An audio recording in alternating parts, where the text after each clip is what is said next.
उत्तर प्रदेश लोक सेवा आयोग से आने वाली एलटी ग्रेड भर्ती 2022 की भर्ती प्रक्रिया यानी चयन प्रक्रिया में बड़ा बदलाव हो चुका है।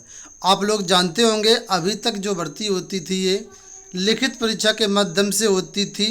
सिर्फ एक एग्ज़ाम होता था, उस एग्ज़ाम में अगर आप अच्छा परफॉर्मेंस दिखा दिए तो मान लीजिए आपका चयन सुनिश्चित था। लेकिन अब आने वाली जो भर्ती होगी एलटी ग्रेड 2022 की, इसमें एक बड़ा बदलाव हो गया है। बदलाव आप सबको पता होगा कि यहाँ पर अब प्री और मेंस को लागू कर दिया गया है। ठीक है, यानी आपको पहले प्रीलिम्स एग्ज़ाम देना पड़ेगा। अगर आप प्रीलिम्स एग्ज़ाम में सफल होते हैं, कट ऑफ लिस्ट में आते हैं, तब आप मेंस परीक्षा में बैठ पाएंगे। और जो आपका चयन होगा वो मुख्य परीक्षा के आधार पर होगा, प्री के आधार पर नहीं होगा। तो इस वीडियो में हम देखेंगे कि आने वाली एलटी ग्रेड भर्ती में जो प्री है और जो मेंस आपका एग्ज़ाम, उसमें क्या आपका पाठ्यक्रम हो सकता है। अगर आप इसको टारगेट कर रहे हैं तो क्या चीज़ें आपको पढ़नी चाहिए जिससे इस एग्ज़ाम को क्वालिफाई किया जा सके। साथ में आपको बता दें, यहाँ पर एक खुशखबरी भी आप लोगों के लिए है कि पदों की संख्या यहाँ पर बढ़ गई है। पहले यहाँ पर पद करीब 3000 थे, अब यहाँ पर पद बढ़ कर के 5000 हो गए हैं। लेकिन आपको बता दें ये पद अभी और भी बढ़ सकते हैं। ठीक है, यहाँ पर देख सकते हैं 5000 पदों के बारे में पूरी जानकारी दी गई है कि लोक सेवा आयोग को 5000 पदों का दियाचन मिल चुका है। लेकिन पदों की संख्या अभी और बढ़ कर के लगभग 7000 हो सकती है, क्योंकि विज्ञापन में थोड़ा सा अभी विलंब है। समकक्ष आहारता का मामला यहाँ पर फंसा हुआ है, इस वजह से इतना जल्दी विज्ञापन नहीं आएगा। जैसे ही समकक्ष आहारता क्लियर हो जाती है निदेशालय की तरफ से, शासन की तरफ से, उसके बाद ये विज्ञापन आएगा। तो करीब करीब यहाँ पर 2000 पद और भी बढ़ सकते हैं। अगर 2000 पद बढ़ जाते हैं तो ये मान लीजिए अच्छे खासे पद आपके हो जाएंगे। लेकिन ये मान लीजिए पिछली भर्ती की अपेक्षा यहाँ पर कंपटीशन तो वैसे भी ज़्यादा बढ़ चुका है, क्योंकि पिछली बार सिंगल फेस एग्ज़ाम था, इस बार यहाँ पर प्री और मेंस एग्ज़ाम होना है, तो कंपटीशन तो बढ़ ही गया है। अब पिछली बार आपने देखा होगा कि एलटी ग्रेड भर्ती में काफ़ी फर्जीवाड़ा हुआ है ना, जीएस वाले मामले को लेकर के, क्योंकि जीएस में जो प्रश्न थे वो तो सभी विषय में कॉमन थे। तत्कालीन परीक्षा नियंत्रक गिरफ्तार भी हुई, जेल भी गई, और भी कई सारी चीज़ें आपने सबने देखी होगी। तो इस बार इन सब चीज़ों को देखते हुए लोक सेवा आयोग ने इस भर्ती प्रक्रिया में बड़ा बदलाव कर दिया गया है, और लोक सेवा आयोग की तरफ से इसकी जो सूचना है वह समाचार पत्रों को दी गई है ऑफिशियली रूप से। ठीक है, हालांकि अभी तक इसके लिए कोई ऑफिशियल नोटिस जारी नहीं की गई है, और ना ही नोटिस मुझे लगता है जारी होगी, क्योंकि ये सारी चीज़ें आपको नोटिफिकेशन के माध्यम से देखने को मिलेंगी। तो यहाँ पर देख सकते हैं, करीब देखा जाए तो स्कूलों में जीआईसी एलटी ग्रेड और प्रवक्ता दोनों को मिलाकर के करीब 9882 पद खाली हैं, लगभग 10,000 पद मान लीजिए। और इस साल आपको प्रवक्ता की भर्तियां भी देखने को मिलेंगी और एलटी ग्रेड की भर्तियां भी देखने को मिलेगी। तो वो कुल मिलाकर के 7000 यहाँ पर एलटी ग्रेड शिक्षक हैं जिनके पद खाली हैं, तो पदों की संख्या में अभी इजाफा हो सकता है। अब बात करते हैं यहाँ पर आपका कि क्या आपका प्रीलिम्स का सिलेबस हो सकता है। तो दोस्तों आपको बता दें कि जिस तरीके से प्रवक्ता भर्ती होती है उत्तर प्रदेश में, लगभग से उसी तरीके से यहाँ पर अब एलटी ग्रेड भर्ती भी होगी। प्रवक्ता में भी प्री और मेंस करवाया जाता है, इसमें भी प्री और मेंस होगा।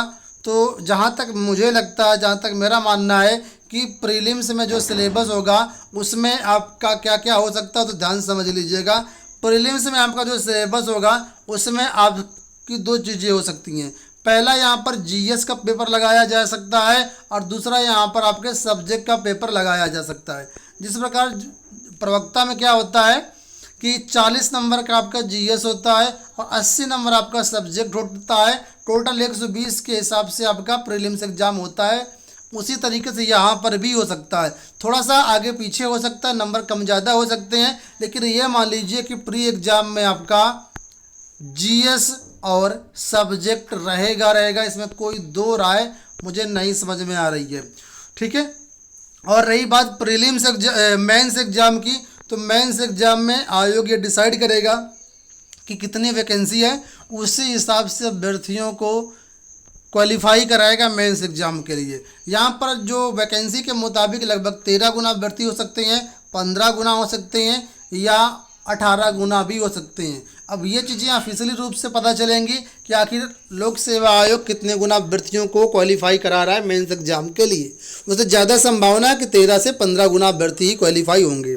अब प्रीलिम्स की बात करें, सॉरी मेंस एग्जाम की बात करें तो मेंस में क्या क्या हो सकता है वो समझ लीजिए। मेंस में जहाँ तक मुझे लगता है यहाँ पर 2 पेपर होंगे। पहला जो पेपर होगा पेपर 1 वो एक तरीके से आपका कॉमन पेपर होगा, ठीक है, कॉमन पेपर होगा।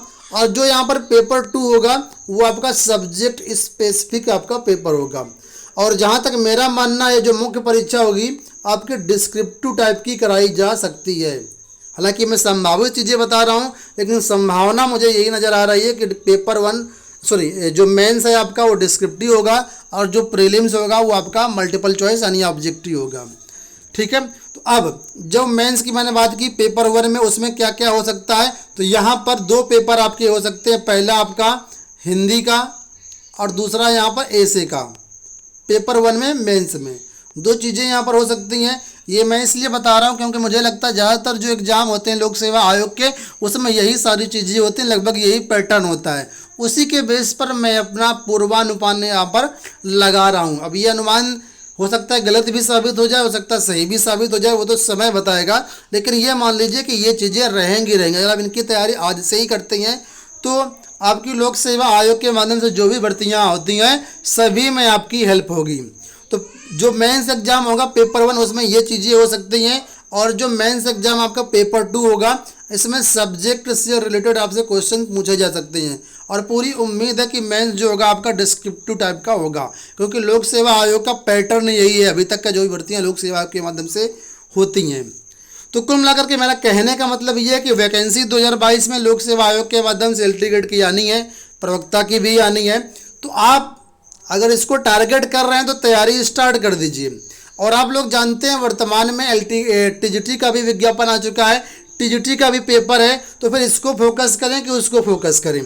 तो मैं यहाँ पर अभी आपको ये कहूँगा कि एलटी ग्रेड का देखो अभी ऑफिशियल पाठ्यक्रम में ना तो एग्जाम पैटर्न जारी नहीं हुआ है, लेकिन यहाँ पर आप जो अभी से अगर आपको तैयारी करना तो यहाँ पर आप सब्जेक्ट वाले पार्ट को फोकस करो। आप सबने मुझे मालूम है कि टीजीटी और पीजीटी के लिए फॉर्म तो डाला ही होगा और टीजीटी पीजीटी में आपका सब्जेक्ट ही ये केवल आता है। तो आप सब्जेक्ट के अच्छे से तैयारी करें, सब्जेक्ट पर फोकस करें, क्योंकि ये सब्जेक्ट आपका टीजीटी पीजीटी में भी पूरी हेल्प करेगा और आपका एलटी ग्रेड में भी पूरी हेल्प करेगा। क्योंकि यहाँ पर सब्जेक्ट की ही भर्तियाँ होनी, सब्जेक्ट टीचर की भर्तियाँ होंगी, तो ऐसा हो नहीं सकता कि सब्जेक्ट ना पूछा जाए। सब्जेक्ट तो आना ही आना है, उसके साथ जीएस किस तरीके से जोड़ा जाता है, हिंदी ऐसे किस तरीके से जोड़ा जाता है वो समय के साथ पता चलेगा, लेकिन सब्जेक्ट तो आपका आना है। और ये भी मुझे मालूम है कि सबसे ज़्यादा जो वेटेज रहेगा वो आपका सब्जेक्ट का ही रहेगा। लगभग 60 से 70% जो वेटेज रहेगा वो आपका सब्जेक्ट का रहेगा और करीब 20 से 30% या 35% 40% तक वेटेज रहेगा जीएस का रहेगा। तो अभी आप सब्जेक्ट को फोकस करो, इसमें आपका एलटी ग्रेड भी तैयार होता रहेगा साथ में, और टीजीटी पीजीटी तो होगा ही होगा। आने वाले टाइम पर अगर कोई अपडेट मिलेगी जो भी यहाँ से चयन प्रक्रिया के बारे में, सिलेबस के बारे में, तो हम चैनल के माध्यम से आप लोगों को जरूर अपडेट करेंगे। अगर टीजीटी पीजीटी की एलटी ग्रेड की तैयारी कर रहे हैं तो इस चैनल को जरूर सब्सक्राइब कर लीजिएगा, बहुत ही काम का आपके चैनल होगा ये। आप सभी को बताना चाहेंगे कि टीजीटी पीजीटी की और अन्य कई सारे विषयों की टेस्ट सीरीज हमारे एप्लीकेशन पर अवेलेबल करवा दी गई है। डिस्क्रिप्शन बॉक्स में Telegram AB tech online test series app का लिंक दिया गया है, आप लोग ज्वाइन कर लीजिएगा। कोई क्वेरी है तो कमेंट बॉक्स में पूछ सकते हैं या फिर हमें टेलीग्राम पर पूछ सकते हैं। धन्यवाद।